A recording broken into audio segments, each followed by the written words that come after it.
Welcome to art of learning. ये मेरा political science का वीडियो है जिसमें मैंने globalisation topic semester 4 global politics के सीसी पेपर को डिस्कस किया है।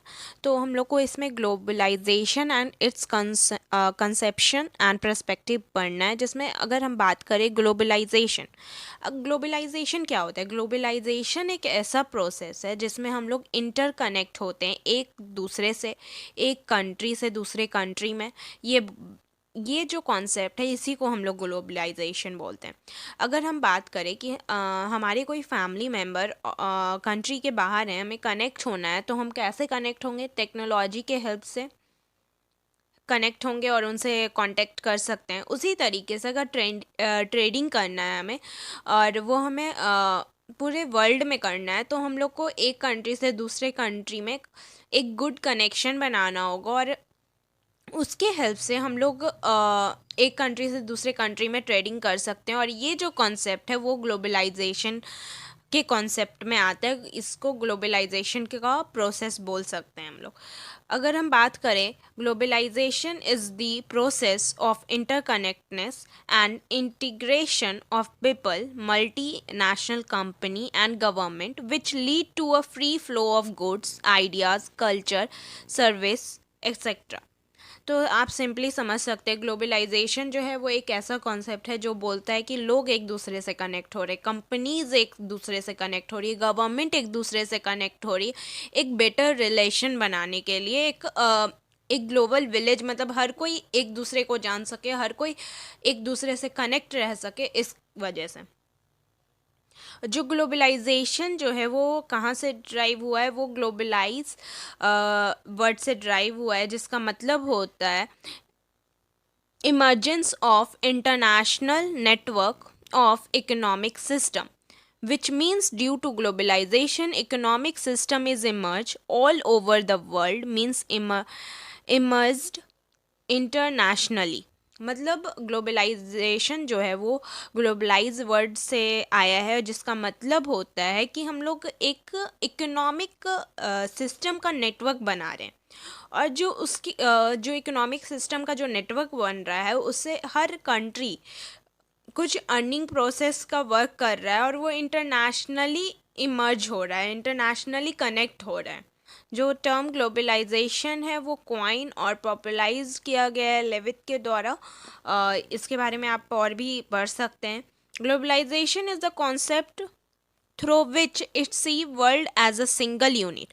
ग्लोबलाइजेशन ही एक ऐसा प्रोसेस है जिसमें कॉन्सेप्ट आता है किस चीज़ का, कि जो हमारा विलेज होगा वो सिंगल यूनिट बन सकता है, इस चीज़ का कॉन्सेप्ट आता है। और उसी में ग्लोबल विलेज का भी कॉन्सेप्ट आता है।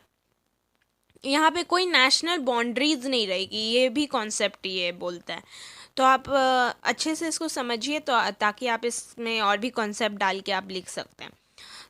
Thus, it support the removal to the state boundaries, and when the state boundaries is not found the world, then free flow of good and services is started। अगर हम लोग state, मतलब जैसे कि हर एक कंट्री, हर एक नेशन में boundaries बनाया हुआ है, और हमें उससे हम उसको क्रॉस नहीं कर सकते। अगर क्रॉस करना है तो फुल परमिशन और प्रोसेस के साथ करना होता है। तो उसी तरीके से अगर कि जो बाउंड्रीज है वो हट जाएगी, तो हम लोग एक गुड और सर्विसेज का एक फ्री फ्लो, मतलब कोई भी सामान ले सकता है, कोई भी इंसान, कोई भी कंपनी कोई भी सामान मंगवा सकती है, कोई भी चीज़ ले सकती है और भेज सकती है। ट्रेडिंग का प्रोसेस हो सकता है। However, one may people think that the globalization is a new word, but it is present in our Vedas as Vasudev Kutumbakam, that means the world is the single family। हम लोग ऐसा सोचते हैं कि जो ग्लोबलाइजेशन है वो अभी के वर्ल्ड में आया है, अभी प्रेजेंट टाइम में आया है, मतलब अभी न्यू न्यू चीज़ें आई हैं। लेकिन अगर हम बात करें ग्लोबलाइजेशन का, तो ग्लोबलाइजेशन जो है वो हमारे वेदास में भी प्रेजेंट है, जिसका मतलब होता है सिंगल फैमिली। एक सिंगल फैमिली का बात करता है उसमें। सम डेफिनेशन ऑन ग्लोबलाइजेशन, जैसे कि रॉबर्टसन, फिर एंटनी गिडेन, ये लोगों ने अलग अलग ग्लोबलाइजेशन को डिफ़ाइन किया है। जैसे हमारे मन में अलग अलग ग्लोबलाइजेशन को लेके कॉन्सेप्ट आता है, उसी तरीके से इन लोगों ने भी अलग अलग इस चीज़ को डिफ़ाइन किया है। जैसे एंटनी जो हैं वो बोलते हैं कि due to globalisation if any event was done in international level, then it affect the other place also. Means if some good event done in same other place, then all over the world celebrate the good event, and it is done because of globalization. मान लीजिए कि हमारे यहाँ match हुआ, अगर हम एक Indian citizen है और हम बाहर रहते हैं और हमारा जीत गया क्रिकेट में, तो आप कहीं भी रहिए लेकिन आपको खुशी उस चीज़ की होगी कि हमारा इंडिया जीत गया।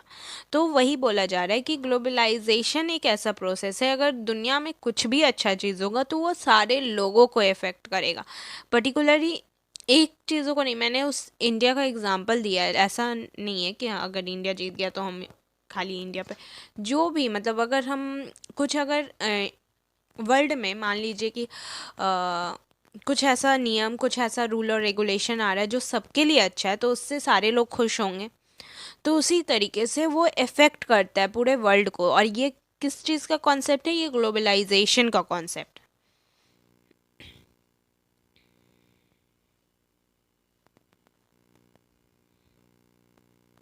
और हम लोग देख सकते हैं ग्लोबलाइजेशन जो है वो एक दूसरे को कनेक्ट करता है टेक्नोलॉजी के हेल्प से। IMF has identified four basic aspects of globalization in 2000। जो IMF है, इंटरनेशनल मॉनेटरिंग फंड जो है वो हमारा चार बेसिक एस्पेक्ट बताया ग्लोबलाइजेशन के बारे में। पहला ट्रेड एंड ट्रांसैक्शन, दूसरा कैपिटल एंड इन्वेस्टमेंट मूवमेंट, तीसरा migration and movement of people, fourth dissemination of knowledge. Now we talk about the causes responsible for globalization, which was the मतलब हम लोग अब काउजेज देखेंगे ग्लोबलाइजेशन का, क्या क्या काउजेज है। After 1991 globalisation is direct result of capitalism and privatisation. Globalisation हमारा कैपिटलिज्म का और प्राइवेटाइजेशन दोनों का ही डायरेक्ट रिजल्ट है। अगर हम बात करें प्राइवेटाइजेशन और कैपिटलिज्म का, तो हम लोग उसके बारे में जानते हैं कि हमारा जो हमारे यहाँ जो कंपनी आती है वो लोगों को अपॉर्चुनिटी प्रोवाइड करती है कि आप उसमें वर्क करें। तो लोग ज़्यादा से ज़्यादा उस चीज़ में वर्क करते हैं। फिर आप अपना ओन बिजनेस कर सकते हैं। आप अपने अगर आपका बिजनेस में इंटरेस्ट है और आप अपने इकोनॉमी को बढ़ाना चाहते हैं, तो आप अपनी कंपनी खोल सकते हैं, आप उससे अर्न कर सकते हैं अच्छा खासा। तो उसी तरीके से बोल रहा है कि जो ग्लोबलाइजेशन है वो हमारा कैपिटलिज्म का और प्राइवेटाइजेशन का दोनों का ही डायरेक्ट रिजल्ट है। ऑफ सोवियत यूनियन, जो सोशलिज्म था वो अपनी पॉपुलैरिटी लूज़ करने लगा। जब हमारा जो कोल्ड वॉर का एंड हुआ, तब सोशलिज्म जो है वो अपने जो सोशलिज्म का जो प्लेस था वहाँ से वो रिप्लेस होने लगा, और कैपिटलिज्म जो है वहाँ पे अपने सीट को ऑक्यूपाई करने लगा। और धीरे धीरे हम लोग देख सकते हैं कि ग्लोबलाइजेशन का आइडियोलॉजी ग्रो हुआ। America started growing capitalism all over the world by the end of Cold War, and due to the capitalism the globalization was growing। America जो था वो कैपिटलिज्म के कॉन्सेप्ट को अडॉप्ट करने लगा, धीरे धीरे उस बेसिस पे ग्रो करने लगा अपने कंट्री को। और वहीं पे हम लोग देखते हैं कि जो ग्लोबलाइजेशन का कॉन्सेप्ट है वो धीरे धीरे ग्रो करने लगा। थर्ड है growth of global trade blocks. European union 1993, Asian 1967। This active मतलब बोल सकते हैं हम लोग ग्रोथ होने लगा ग्लोबल ट्रेडिंग ब्लॉक्स का। फिर फोर्थ काउजेज देख सकते हैं, reduce taxes barriers, WTO 1995 reduce the tax and started free flow of trade. Taxes जो थे वो रिड्यूस होने लगे, जितना ज़्यादा टैक्स लगता था उसको रिड्यूस किया गया, उसको कम किया गया, जिससे free flow of goods and services होने लगा। फिफ्थ, टेक्नोलॉजी, ट्रांसपोर्टेशन, इंटरकनेक्ट, मतलब बोल सकते हैं हम लोग ट्रांसपोर्टेशन होने लगा, इंटरनेट की फैसिलिटीज़ आने लगी, हम लोग कनेक्ट होने लगे, ये सारी टेक्नोलॉजी हेल्प होने लगा हमारा। Consequences, Anthony Giddens write the book Runaway World. In the book he talk about global risk society.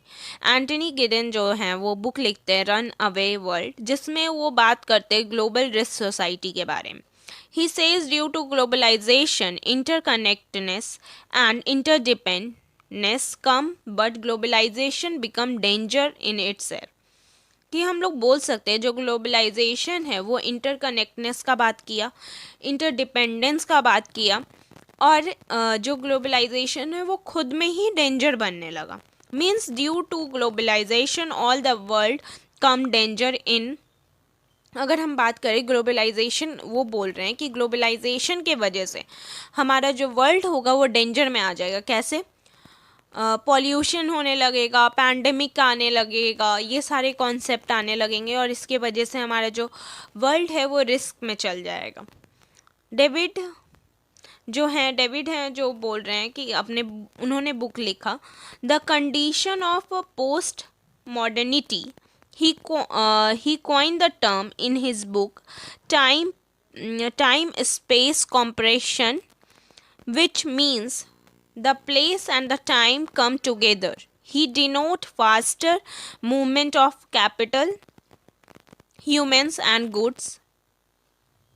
This was done due to advanced communication and transport facilities. वो भी इस चीज़ के बारे में बात करते हैं। थर्ड पॉइंट अगर हम बात करें कंसिक्वेंसेस का, तो है new colonialism. The powerful country capture the weaker country. जो पावरफुल कंट्री थी वो वीकर कंट्री को कैप्चर करने लगी, उस पर रूल और रेगुलेशन करने लगी। The help of high technology and economic superiority it was increase due to globalisation. और इसके पीछे का कारण क्या है? Globalisation. Fourth, the caste system. The caste system was removed in the mind of the people. हमारा फोर्थ जो था वो कास्ट सिस्टम था वो लोगों के माइंड से रिमूव होने लगा और क्लास सिस्टम आने लगा कि लोग जैसे जैसे कास्ट सिस्टम से कोई मतलब नहीं है, लोग अमीर गरीब के हिसाब से देखा जाएगा वहाँ पे क्लास सिस्टम की। जो ज़्यादा जिनके पास इकोनॉमी है वो हाई क्लास में, जिसके पास कम इकोनॉमी है वो लो क्लास में।